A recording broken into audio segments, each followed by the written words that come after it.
Boa noite, pessoal. 20 horas em ponto, então declaro aberta a primeira Assembleia Geral Ordinária do ano de 2019. Como primeiro item da pauta para a formação da mesa, nós vamos pedir aqui a eleição do secretário que vai elaborar a ata de audiência. O estatuto determina que a gente faça a eleição. Pergunto, quem queira secretariar a Assembleia? Janaína. Ok. Pessoal, então, como só teve a Janaína para secretariar, eu coloco aqui, colocar aclamada a Janaína para compor a mesa. Convidar também o doutor Renato do Jurídico para compor a mesa. E também convidar aqui a conselheira fiscal Glaucia, que está chegando ali, para compor a mesa. Bom, pessoal, vou pedir para passar aqui a palavra ao presidente Epitácio para as considerações, depois passar a palavra para a secretária Janaína para ler o edital e a gente então inicia o trabalho. Boa noite, pessoal. Quero agradecer a presença dos associados. Uma assembleia de suma importância, toda assembleia de prestação de contas, ela sempre visa a análise não só das contas, mas também do trabalho que foi feito pelos órgãos da CEJUS, tanto pela diretoria executiva, quanto o Conselho Deliberativo e o Conselho Fiscal e as comissões. Então, a análise de contas, mais do que os números propriamente ditos, quando você analisa as contas da associação, você ao mesmo tempo analisa o trabalho que foi desenvolvido pelos órgãos da CEJUS. Então, eu agradeço a importância, eu sei que muitos aqui deixaram compromissos em família, em casa, para estar aqui presente, e vamos fazer uma assembleia tranquila, esclarecendo as dúvidas dos associados e caminhar com a pauta, ok? Obrigado. Quem passar agora para a conselheira fiscal, fazer considerações iniciais. Boa noite, caros colegas. Estamos aqui mais uma vez para verificar as contas da CEJUS, que por sinal está trabalhando bem, só temos que falar bem, e tanto da diretoria quanto do Conselho Deliberativo, o Conselho Fiscal também está sendo bem atuante, e vamos aí prosseguir na Assembleia. Obrigado, Glaucia. Vou passar então para a secretária Janaína fazer a leitura do edital e da pauta. Boa noite, pessoal. Primeira Assembleia Geral Ordinária, edital de convocação. O Conselho Deliberativo da CEJUS, biênio 2017-2019, no uso de suas atribuições estatutárias e de acordo com o artigo 35, inciso 1º, a linha B, combinado com o artigo 49, inciso 3º, 1 e 8º, 2, todos do Estatuto Social, convoca seus associados para participarem da Assembleia Geral Ordinária a ser realizada no dia 13 de junho de 2019, quinta-feira, na sede social da CEJUS, situada no setor de Clube Sul, trecho 2, lote 2/39, em primeira convocação às 19h30 e em segunda e última convocação às 20 horas, a fim de deliberar sobre a seguinte pauta. 1. Análise e deliberação acerca da prestação de contas consolidada, do balanço patrimonial e da apuração de resultados do exercício do ano de 2018, à vista dos pareceres do Conselho Fiscal e do Conselho Deliberativo. 2. Discussão e encaminhamentos acerca da autorização da festa junina do ano de 2019, conforme aprovação prévia do Conselho Deliberativo.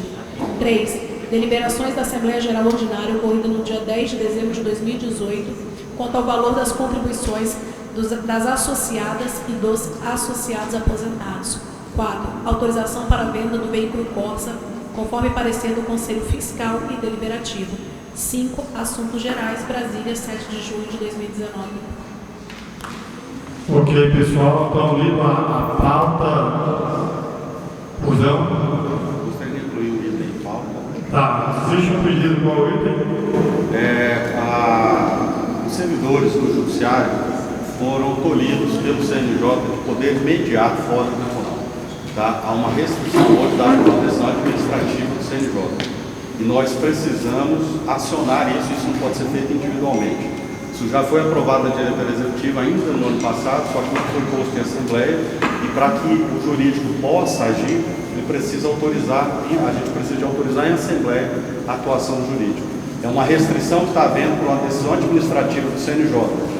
Né? Mal comparando, a restrição que nós temos hoje para advogar, né, ela existe, mas ela decorre de uma lei. Né? E a proibição que está tendo para que os servidores mediem, exerçam essa atividade fora do tribunal, em horário independente, mas é por uma decisão administrativa que está tolhendo o nosso direito de trabalhar fora do tribunal. Tá? Então seria autorização para ingresso de ação judicial visando a autorização. As medidas jurídicas cabíveis e tudo mais, o jurídico possa atuar. O doutor Renato também conhece o caso, ele pode expor. Ok, pessoal, então só para registro aqui, o associado Paulo Costa, ele requer a inclusão do item de pauta, qual seja a autorização para que o jurídico da Sejus adote as medidas judiciais e administrativas cabíveis para permitir que o servidor do TJDFT possa atuar como mediador externo. Isso? Ok.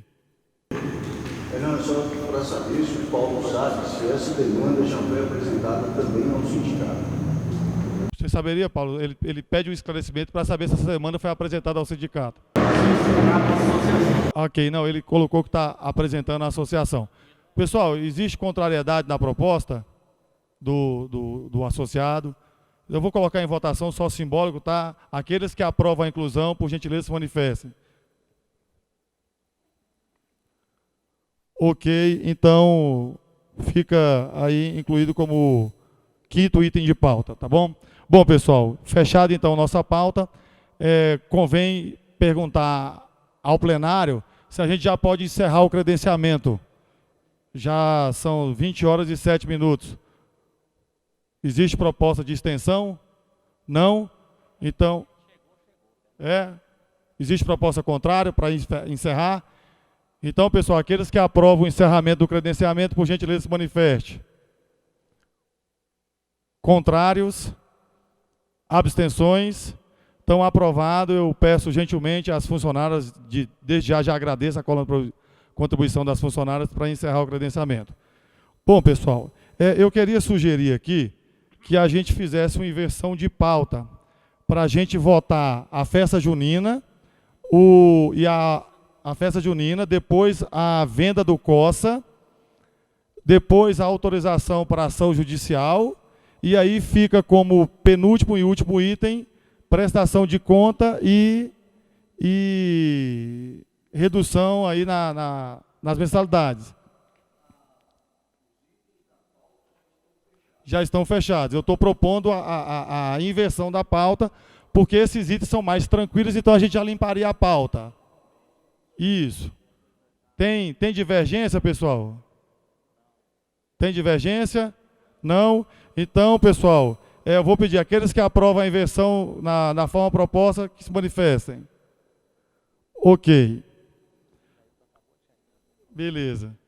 Bom, pessoal, então o primeiro item seria festa junina. Eu pergunto aos senhores se tem alguém que queira discutir o tema. A festa junina foi aprovada pela diretoria, foi também aprovada pelo Conselho Deliberativo, é uma festa tradicional, o orçamento já estava previsto na Assembleia do ano passado, então é só execução pelo valor que ultrapassa a autorização, tanto da diretoria como do Conselho. Há quem queira discutir a matéria, esclarecimentos, questão de ordem? Não? Então podemos entrar em regime de votação?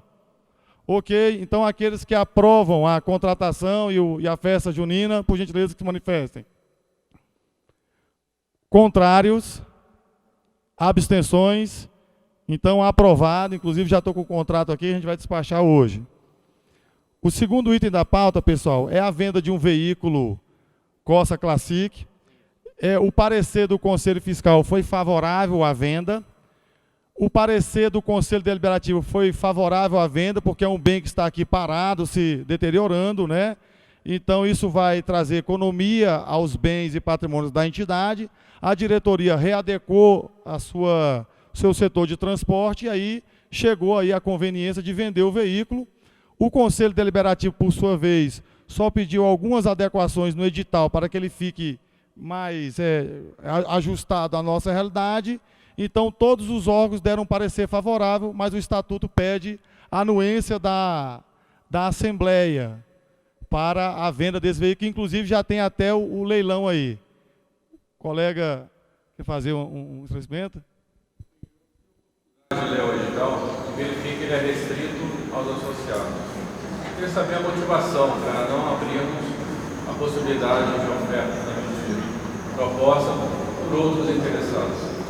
Esse é o primeiro ponto. O segundo é a avaliação, que foi R$ 18 mil. Eu tive a oportunidade de consultar a tabela FIP, que estava em torno de R$ 23 mil. E como, na realidade, é um bem da associação, eu vejo que são bens que recursos que não são privados de todos, porque restringimos não somente aos associados. Como alternativa, poderíamos oferecer formas de pagamento diferenciadas para associados, desde que seja um valor mais vantajoso para a associação. Eu vou passar aqui ao presidente da diretoria para esclarecimentos, e caso seja necessário, aí o conselho vem e complementa com relação à avaliação do bem, né? Eu acho que com relação à escolha do associado. Em relação à escolha do associado, é porque o estatuto fala que ele tem que ser ofertado primeiramente só para os associados. Não havendo associado interessado, aí você faz um edital aberto para o público em geral, para qualquer interessado. Sobre questão de avaliação, de fato a tabela FIP dele é nessa casa mesmo dos 23, só que é um carro que tem, por ter sido um carro de uso administrativo, ele teve uma quilometragem muito alta, uma rodagem muito alta, teve o desgaste natural do veículo, né? O que impede de você tentar vender o veículo pela tabela FIP. Então, para tornar um preço mais competitivo e atrativo, foi o valor para 18 mil. No Conselho Deliberativo, na reunião que aprovou essa venda, foram feitos alguns questionamentos sobre a questão do associado, né? A gente pediu que fosse retirado a questão dos diretores e conselheiros, e também que a venda é feita por leilão, então vai ser no maior lance, né? Com relação à forma diferenciada de pagamento, o Conselho entendeu por bem aprovada a forma encaminhada pela diretoria, mas se a diretoria achar conveniente, sei lá, mudar a forma de pagamento no sentido de facilitar para o associado, o Conselho não chegou a apreciar isso aí, mas a Assembleia tem. Se o senhor quiser fazer uma proposta no sentido de incluir, eu não sei. Porque esse edital foi feito com base nos editais anteriores de venda de bens da Sejus, né? Porque é claro que a gente pode melhorar a forma de pagamento para o associado, mas também a gente se preocupa na questão da liquidação desse pagamento. Como que seria? Né? Se a gente for parcelar em cheque, de repente tem algum problema com esse cheque, né? Se for para colocar para pagar com débito em folha, o associado vamos ter que criar uma consignação lá no pagamento, ele vai ter que ter margem disponível. Então, para evitar qualquer tipo de problema, com base no desfazimento, no edital de venda de bens que foi feito anteriormente, a gente mantém aquela questão do valor à vista. Então, foi só por isso, mas estamos abertos aqui para dar maior segurança na venda do patrimônio, né? Mas, caso tenha alguma proposta, a gente pode verificar. De fato, eu desconhecia essa preferência ao associado, né? A oferta inicial ao associado e depois a oferta ao público como um todo. Mas aqui a questão do pagamento era só para facilitar e tornar mais prático, vamos viabilizar a venda para o associado, facilitar meio de pagamento, se ele apresentar uma proposta somente para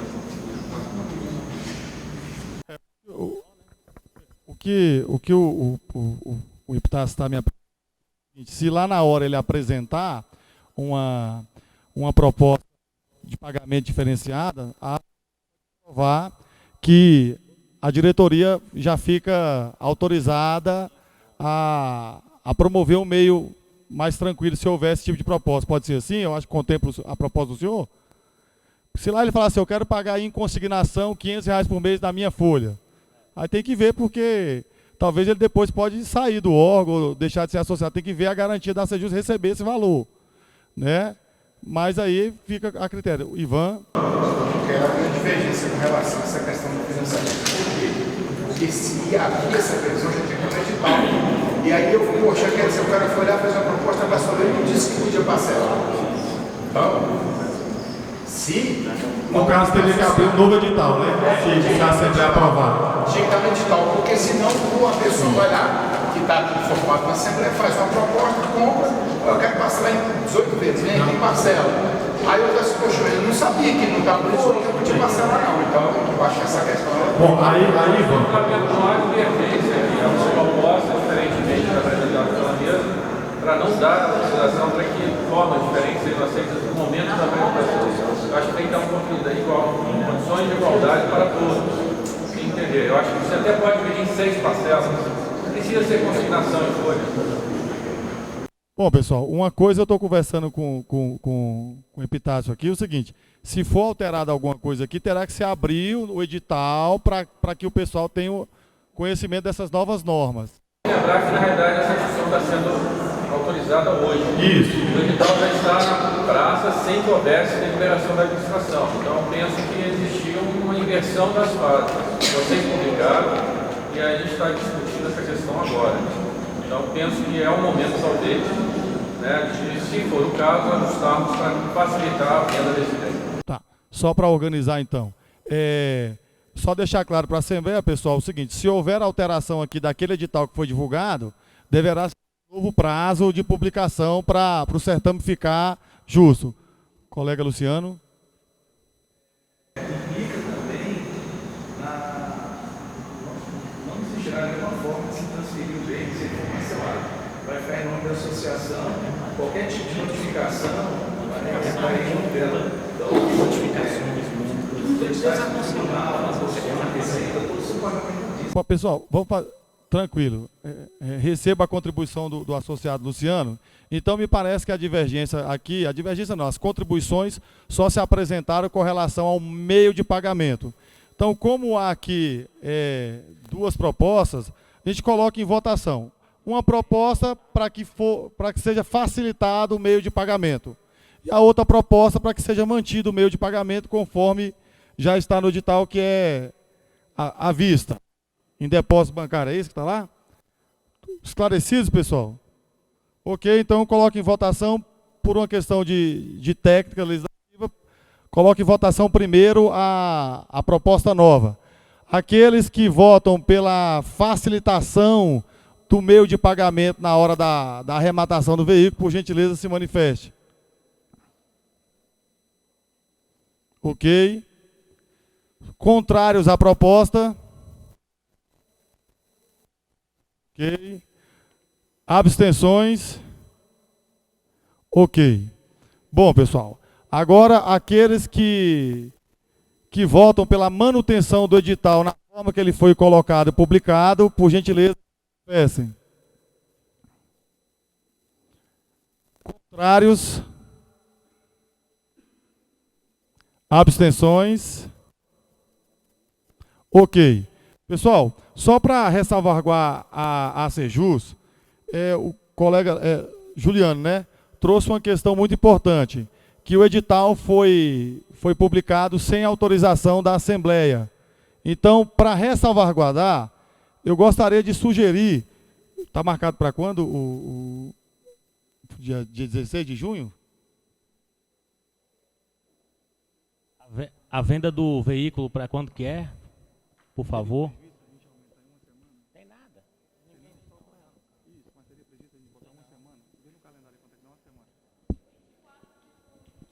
Eu pergunto ao Juliano se a gente aumentar uma semana de publicação, que aí passaria a contar a partir da aprovação da Assembleia. Pode ser? Ao invés de ser dia 24, seria no dia 1º de julho, que aumentaria o tempo de publicidade agora com a aprovação da Assembleia. A programação que havia sido colocada para a publicação, a não aprovação da forma parcelada exigiria uma nova publicação. Penso que isso aí é superado. Então tudo bem. Agora, não somente uma recomendação, para que, em havendo necessidade de ajudarmos ao processo de realização, essa questão antes seja submetida à Assembleia, para definirmos a autorização prévia, para que não haja dificuldade, se o estatuto exigir as próximas questões. mesa recebe a contribuição do colega Juliano como recomendação para os... Então, pessoal, o item fica ratificado, o edital fica ratificado pela Assembleia, na forma que foi publicado, então mantida as datas, ok? Alguém contrário a esse encaminhamento? Então, está aprovado, a gente passa ao terceiro item. Bom, o terceiro item eu pergunto aqui ao colega Paulo Costa, se o senhor gostaria aqui de usar 3 minutos para esclarecer. Pessoal, o item é a autorização para ingresso de ações judiciais e administrativas para autorização. Aí o associado Paulo Costa dispõe de 3 minutos para fazer aqui a defesa.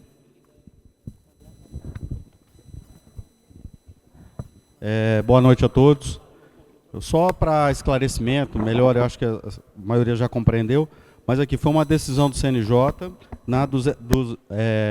na sessão plenária de número 274, de 19/6 do ano passado.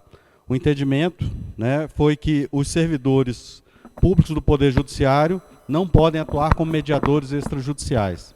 Tá? Embora tenha um argumento de servidor do Tribunal de Justiça do Espírito Santo e também da Paraíba, né, o então conselheiro defendeu, Márcio Scheffler, né, defendeu que a gente não poderia atuar, que haveria um potencial conflito de interesse. Ele ressalta aqui, em outras palavras, é inevitável que as empresas e os consumidores hoje participam do procedimento de mediação em determinada região, encontrem-se em algum tempo depois em comarca distinta, no polo ativo ou passivo de ações judiciais. Ora, se a gente for considerar isso, né, então, que é uma atuação, o mediador ele pode simplesmente, por um código de ética, né, falar, se eu já atuei como mediador lá fora, eu não posso atuar novamente aqui dentro, é simples assim. Né, envolvendo as mesmas partes, né, a mesma causa e tudo mais, ele não pode atuar. Ele se restringir, ser restrito por um código de ética. Mas impedir a minha atuação em qualquer outro caso, por causa da potencialidade de, eventualmente, eu ter esse encontro de volta no tribunal, dentro do tribunal, eu acho que ele é um excesso de zelo. E se a gente fosse levar isso em extremo, né, vamos colocar então que a gente não poderia fazer contrato da vida civil lá fora, nós e os magistrados, porque potencialmente esse contrato pode ser questionado e cair dentro do judiciário. Ora, se cair dentro do judiciário, naturalmente o juiz que faz parte, ele não julga. Existem regras para fazer essa exclusão. E outra, o conselho ali, acho que não se atentou que a mediação, né, é um ato voluntário das partes, tá, em primeiro lugar, e que o poder de decisão é das partes, não é do mediador. O mediador ele só conduz o processo. Ele só conduz, na verdade, um diálogo produtivo. Desse diálogo pode sair uma solução entre as partes que vai ser ou não homologada pelo juízo. É isso, essa é a atuação do mediador. Ou seja, ainda que ele tivesse atuado lá fora, a atuação dele lá fora não violaria a atuação dele dentro do judiciário. Mas ainda assim, eu acho que até por zelo, o melhor seria, dentro do Código de Ética, que a gente não fizesse as duas atuações.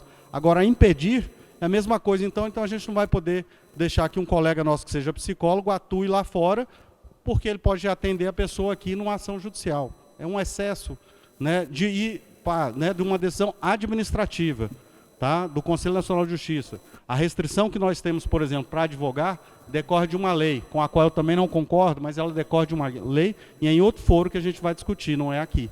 Tá? Agora, nesse caso, acho que a gente pode tomar medidas jurídicas. O doutor Renato já conhece a causa e pode até nos esclarecer quais os caminhos que a gente teria. É isso. Ok. Bom, pessoal, antes de abrir a palavra aos associados, tem ali um esclarecimento do jurídico sobre isso. Vocês querem primeiro ouvir o jurídico e depois tem manifestação? Ou querem as manifestações depois do jurídico? Primeiro o jurídico? Então tá bom, vou abrir a palavra ao doutor Renato Barros. Obrigado, presidente. Bem, boa noite a todos. Prazer estar aqui com os senhores.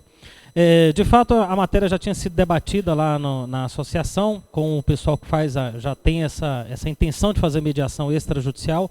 Aqui em Brasília, a mediação extrajudicial está ainda começando, mas no estado do Goiás, onde o judiciário tem um custo muito mais elevado, a mediação é algo que é comum. Em contratos de locação, em diversos tipos de contratos, se elege determinado mediador para resolver aquele litígio sem ter que judicializar. E é uma atividade eminentemente privada. Por isso é que se discutiu no Conselho Nacional de Justiça, a possibilidade do servidor do judiciário poder exercer essa atividade privada externa, extrajudicial. A ação tem fundamento, tem como defender em juízo, mas talvez seja interessante a gente questionar o Tribunal de Justiça primeiro, como o Juno sugeriu aqui, até porque as decisões do Conselho foram em consultas que foram formuladas sobre esse tema. Então, talvez seja o caso da gente questionar o Tribunal de Justiça primeiro, antes de judicializar, para ver como é que o tribunal se posiciona em relação a isso que foi consultado e foi respondido pelo CNJ de forma negativa. Então, seria um caminho a trilhar. Uma ação contra o ato do Conselho Nacional de Justiça é uma ação que ela vai tramitar necessariamente no Supremo Tribunal Federal, ação inicialmente ajuizada contra ato do Conselho, tem competência específica no Supremo, então ou ganha ou perde no Supremo, é uma ação só. A associação corre o risco de ter uma sucumbência, se eventualmente perder a ação, e as sucumbências hoje são fixadas em critérios objetivos pelo Código de Processo Civil, né? 10% do valor atribuído à causa. Então seria esse o ônus da entidade para ajuizar essa ação. Os associados beneficiados seriam todos aqueles que quisessem exercer atividade externa de mediação em algum momento da sua vida funcional. Tá? Esses são os esclarecimentos gerais sobre o tema e eu repasso a palavra de novo ao presidente para dar o encaminhamento.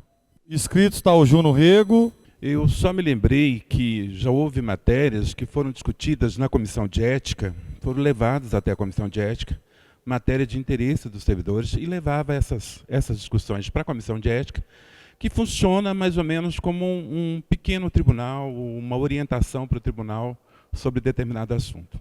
E aí eu sugeri para o Dr. Renato que fosse feita primeiramente uma consulta, né? Eu me lembro bem de uma matéria de um servidor que fez essa consulta prévia. Eu tenho interesse nisso, isso é uma falta ética se eu fizer esse ou aquele trabalho? E essa matéria foi encaminhada para a Comissão de Ética e a Comissão de Ética se posicionou favorável. E o tribunal acabou acatando essa decisão da Comissão de Ética, né, e funcionou bem. Eu acho que a gente pode sim fazer essa consulta prévia. E próxima inscrita, a associada Esther. Boa noite, gente. A minha pergunta é mais para o doutor Renato. Doutor Renato, o senhor estava naquela reunião, na reunião em que nós aproxima mais um pouquinho o ex-ministro Gilson Dipp para fazer um acompanhamento do nosso processo de quintos. Mas nós não temos um feedback de como é que esse trabalho foi feito, se está sendo feito. O senhor pode nos dar algum posicionamento a respeito? Eu não tenho ciência do trabalho que foi feito pelo ministro Dipp. O que eu tenho conhecimento, ele, juntamente com os representantes das entidades, iria fazer distribuição de memoriais e um trabalho interno no Supremo Tribunal Federal em prol da tese que é defendida nos embargos de declaração da ação que tramita lá no Supremo Tribunal Federal. Mas eu não fui convidado a participar, o escritório dele tomou essa causa sozinho, sem auxílio jurídico da associação. Eu faço essa pergunta porque quando nós tivemos aqui uma assembleia e nós decidimos pela contratação, o senhor estava presente, o Arte também, do STJ, mas eu estou querendo falar especificamente do Arte, porque o pessoal do STJ que tomou essa iniciativa e nos levou com eles para essa contratação. Então, como é que a gente pode ficar sabendo? Depois não, você pode falar. Esther, a título de informação, o que acontece? Inclusive, até recentemente, nós mandamos 2 e-mails explicando do trabalho do Dipp. Assim, o trabalho dele, até onde eu sei, como é um trabalho que envolve o Supremo Tribunal, é um trabalho muito estratégico. Sim. Então, é óbvio que você tem todo o direito de pedir informações, isso aí jamais vamos tolir, mas algumas coisas também a gente evita divulgar, gente, porque quando você divulga na proporção do e-mail, o ministro Supremo recebe isso lá no e-mail dele e no WhatsApp dele.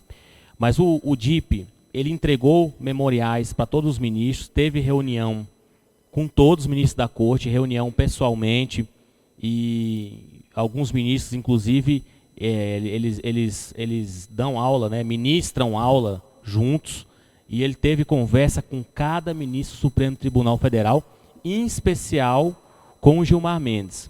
Então, esse trabalho foi feito, né, de construção, para esclarecer a questão da necessidade do direito, as decisões administrativas, que tem preocupado muito outros tribunais. E no julgamento agora, aliás, na sessão que era para ser o julgamento, né, que nós tivemos lá, lotamos o plenário, infelizmente não deu certo. O DIP estava lá no Supremo, ele não estava no plenário, porque se ele aparece ali, é foto, é aquela confusão. Mas na antessala do plenário, ele estava lá, né, e antes da sessão, ele já havia conversado com os ministros, inclusive foi no momento até, depois que eu fiquei sabendo isso depois, que o ministro Toffoli falou da questão da pauta, porque tinha uma cautelar, então já tinha sinalizado naquele momento que não ia acontecer. Mas assim, resumindo a história, o trabalho foi feito e vem sendo desenvolvido, isso aí eu tive o zelo de conferir pessoalmente. Certo, então já é uma resposta mais ou menos satisfatória. A gente quer o êxito, né? E uma pergunta, que eu não sei se passou uns 3 minutos aí, mas uma pergunta que eu não sei se está na nossa pauta aí. Sobre o estudo que iria ser feito para a redução das mensalidades da Sejus para os aposentados. Isso está na nossa pauta? Está na... Tá? Isso, está tá. Então nós vamos conversar sobre isso. Vai ter um item específico para isso. Ok. Isso. Obrigada. Obrigado, Esther. Agradecendo a contribuição. Bom, então aqui nós temos a proposta do original do associado Paulo Costa com a contribuição da do Júnior, que não são divergentes, são completivas, né? É divergente, é o primeiro passo. Há uma divergência primeiro para... administrativo e depois judicial. Eu pergunto ao colega, teria divergência? Precisa autorizar o jurídico a agir, né? Senão ele não pode agir, mesmo que seja um processo administrativo, e superar o judicial. Então pode ficar assim, Júnior. Primeiro busca-se administrativamente nas instâncias do TJ e, em caso de negativa, a Assembleia autoriza as medidas judiciais cabíveis. Ok, então, pessoal. Então, vou colocar em votação. A proposta né? Autoriza o jurídico e também aos órgãos sociais da Sejus a buscar medidas administrativas junto ao Tribunal de Justiça e também ao CNJ para autorizar que os servidores façam mediação e, em caso de negativa, fica desde já autorizado o ingresso de medidas judiciais. É isso? Todos esclarecidos? Então, aqueles que aprovam a autorização, por gentileza, se manifestem. Ok. Os contrários à autorização. Abstenções. Ok. Então, aprovado. Bom, pessoal. Encerrado, então, esse item de pauta, nós passamos, então, ao item análise e deliberação acerca da prestação de conta consolidada do balanço patrimonial e da apuração de resultado do exercício do ano de 2018, à vista dos pareceres do Conselho Fiscal e do Conselho Deliberativo. Bom, pessoal, esse já está acabando, só tem mais um item depois desse, né? Vou passar, então, a palavra ao Conselho Fiscal, que vai aqui fazer suas considerações, depois ao Conselho Deliberativo, e aí o Armando, que relatou esse caso, fez a relatoria no Conselho, está em viagem, no gozo de férias, ficou incumbido, então, ao vice-presidente e também relator Júnior Rego, é isso? Então, tá bom, então, pessoal. Eu vou passar, então, a palavra à conselheira Gláucia. Depois a gente abre aí para as manifestações dos associados. Bom, eu vou ler o parecer do Conselho Fiscal em relação à aprovação das contas do ano de 2018 e vou ter umas considerações próprias minhas, que não estão nesse parecer, mas que eu vou falar sobre elas. Bom, nós levamos em consideração... mais uma situação, o Fernando, que é o presidente do Conselho Fiscal, não pôde vir, ele está viajando, mandou uma mensagem para mim, pedindo que eu substituísse, né? Porque ele não está em Brasília. Então, o Conselho Fiscal da Sejus, no uso de suas atribuições estatutárias, previstas nos artigos 16, combinado com o artigo 74, inciso 1, 3, 4, 7 e 12, todos do Estatuto Social da Sejus, tomando por base o acompanhamento e análise dos documentos e demais demonstrativos contábeis encaminhados a esse Conselho Fiscal referido aos períodos de outubro, novembro e dezembro, e, consequentemente, conforme pareceres anteriores, fechamos a análise dos documentos e demais demonstrativos contábeis de janeiro a dezembro de 2018, opina pela regularidade geral das contas do período analisado com recomendações. Eu não sei se vocês realmente querem que eu leia ou só levante as recomendações, porque eu acho que estava no edital, né, da reunião, foi publicado, né? Então, eu acho que eu posso passar realmente para as recomendações. Nós opinamos pelas recomendações das contas com as seguintes recomendações. 1. Utilização de equipamentos audiovisuais próprios nas assembleias da associação. Nós já vemos reiterando diversas vezes a necessidade do uso de equipamento audiovisual próprio. Isso aí é porque a Sejus tem uma câmara, né?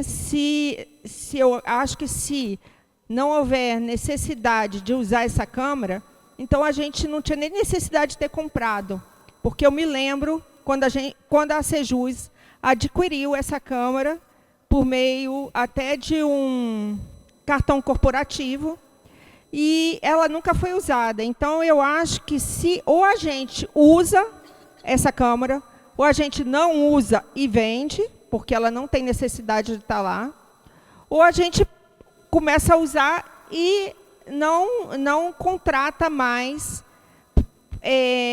esse serviço de gravação para as assembleias, né?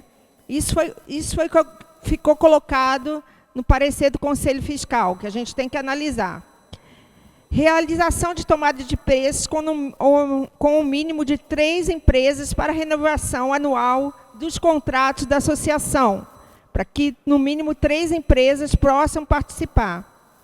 Déficit com os serviços de xerox na associação. A gente teve um estudo, há pouco tempo, demonstrando que várias e várias xerox da associação estão dando prejuízo para a nossa associação, elas não chegam a obter o valor que que a gente tem com o gasto do servidor nessas salas, né, nos diversos fóruns, que não repõem o que a gente gasta para ter esse serviço lá. Então, outra coisa que a gente recomendou é que se terminasse com esse serviço de xerox da associação, que não é um serviço próprio da associação, isso pode ser terceirizado por outras empresas, não tem problema algum.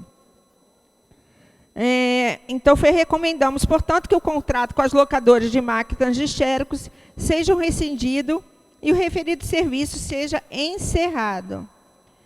Há também a contratação de empresa ou assessor técnico para auxiliar o Conselho Fiscal.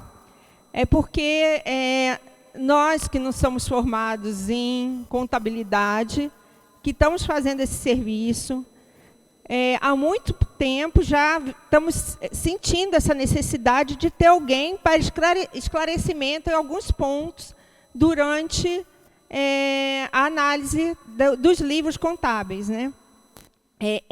Existe uma previsão estatutária para a contratação desse profissional. Isso já vem sendo uma coisa já está debatida há muito tempo, né? E até o Conselho, o Conselho Deliberativo já tinha falado com a gente, né, que a gente deveria ver essa questão, então agora a gente resolveu colocar. E tem mais umas recomendações que foi feitas num voto, em apartado por mim, no parecer 01 de 2019, onde eu constatei, vendo os livros, que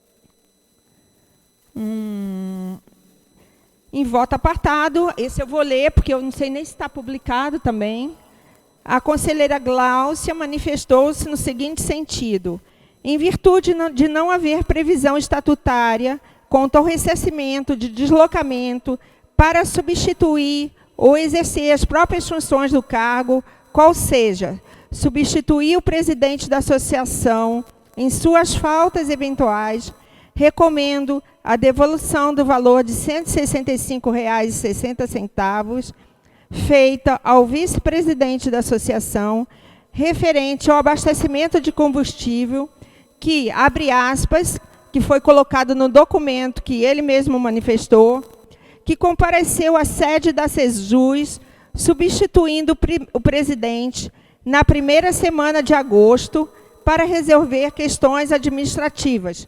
Fecha aspas, e essa citação está na folha 446 do livro 2.2, de agosto de 2018. Ressalte-se que se o diretor precisasse deslocar até a sede e não houver condições de fazê-lo, pode solicitar motorista para conduzi-lo, mormente substituindo o presidente, que é o caso em comento.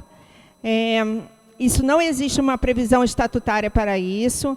Eu acho que qualquer diretor que vá fazer suas funções dentro da associação, que foi eleito para isso, ele tem que saber que não existe previsão estatutária para o trabalho dele, e nem mesmo para o deslocamento. Como a gente tinha carro na sede, não sei se agora vai continuar, não sei se ainda, acho que ainda tem um carro, vai ficar um carro. Se ele precisasse deslocar, não tiver condições para isso, a gente tem que requerer o motorista para fazer, e não vir botar combustível no carro e depois pedir ressarcimento. Bom, outro. No que tange ao ressarcimento do valor de R$ 300 feito ao diretor Saulo Ferreira da Rocha, segundo diretor de assuntos jurídicos, registro que a associação tem assento em várias comissões do TJDFT, como representante dos servidores, e que sempre algum diretor está presente. Creio, então, que não é o caso de ser ressarcido pelo erário da Sejus, pois não se trata de nenhuma comissão prevista no Estatuto ou representação da associação. Eis que, nos vertentes casos das comissões, ela se faz presente como representante dos servidores e não da própria entidade, conforme descrito na ata, folhas 550, do livro 2/2 de agosto de 2018. Assim, também, recomendo a devolução do referido valor por conta sem previsão estatutária. Faz-se mister esclarecer que a Sejus tem assento, por exemplo, na Comissão do Pró-Saúde, na Comissão de Ética, em várias comissões dentro do tribunal. E, normalmente, é chamado um diretor para compor. Eu mesmo, quando fiz parte da direção da Sejus, já estive presente em várias reuniões nesse sentido. Então, eu acho que não cabe a gente ficar ressarcindo esses valores, porque não há previsão estatutária legal também. Então, foi essas recomendações que eu fiz no parecer e que foram acatadas pelo Conselho Deliberativo. É isso. Muito obrigado, Gláucia. Então, eu passo a palavra ao vice-presidente do Conselho Deliberativo, hoje atuando na função de relator do voto do Conselho, Júnior Rego. Diante dos fatos apresentados e das recomendações encaminhadas pelo Conselho Fiscal, contidas nos pareceres fiscais número 02/2018, 03/2018, 1/2019 e 2/19, demonstrados anteriormente, os relatores dessa matéria opinaram pela aprovação integral das recomendações apresentadas pelo Conselho Fiscal. E opinou também aqui em fazer 7 recomendações complementares relativos à gestão financeira e administrativa exposta, visando corrigir impropriedades observadas no exercício no decorrer de 2018. São 7. No livro Razão, referente ao primeiro trimestre de 2018, 2018, foram observadas diversos lançamentos contábeis que não trazem informações completas sobre despesas lançadas, obrigando o conselheiro a verificar os dados na própria pasta de documentos, para conhecer e extrair mais informações sobre aquela despesa ou receita, visando entender a natureza e a motivação do ato contábil. Ou seja, clareza. B.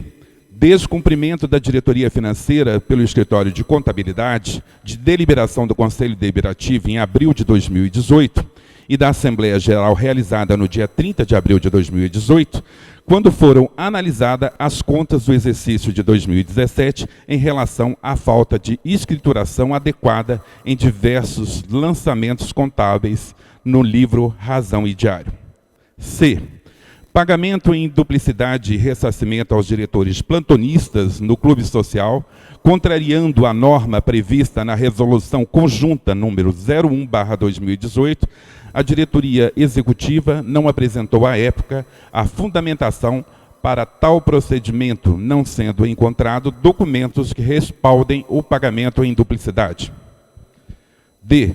Pagamento de despesa com combustíveis para abastecimento de veículos particulares de alguns diretores, em desconformidade com a norma prevista na Resolução Conjunta número 1/2018. Na época, a diretoria executiva se manifestou de forma insatisfatória sobre esse procedimento.